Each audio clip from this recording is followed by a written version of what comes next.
সিনেমার জন্য গল্পের তাগিদে নির্মাণ করা হয় শুটিং সেট, সেই সাথে ব্যবহার করা হয় নানা রকমের প্রপস।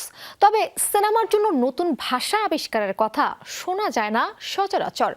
এবার অসাধারণ এই কাজটি করে দেখালেন ডেনিস পরিচালক ম্যাটস হেডেগার্ড। তার নির্মিত সিনেমা স্ট্রেঞ্জারের জন্য পুরো দস্তুর নতুন ভাষা আবিষ্কার করতে হয়েছিল হেডেগার্ডকে।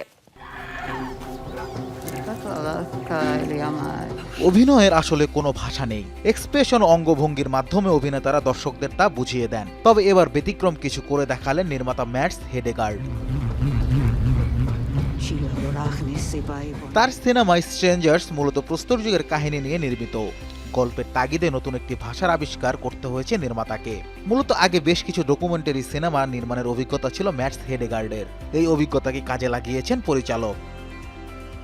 আমি এর আগে ডকুমেন্টারি সিনেমা নিয়ে কাজ করেছি, তাই দর্শককে বোঝাতে আমার অনেক কিছু করতে হয়েছে।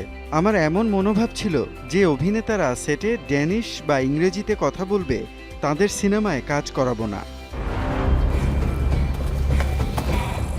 সিনেমাটিতে যে নতুন ভাষা ব্যবহার করা হয়েছে এটি মূলত সাইবেরিয়ান উপজাতি ও প্রাচীন মায়ান সভ্যতার ভাষার সমন্বয়ে তৈরি।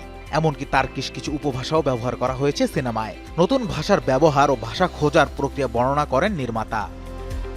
আমার পরিচিত একজন লোক ছিল যিনি প্রোটো ইন্দো ইউরোপীয় ভাষায় পিএইচডি করেছেন। তিনি আমাদের একটি ভাষা ব্যবহারের পরামর্শ দিয়েছিলেন, যেটি আমার গল্পের কাহিনীরও 200 বছর আগের।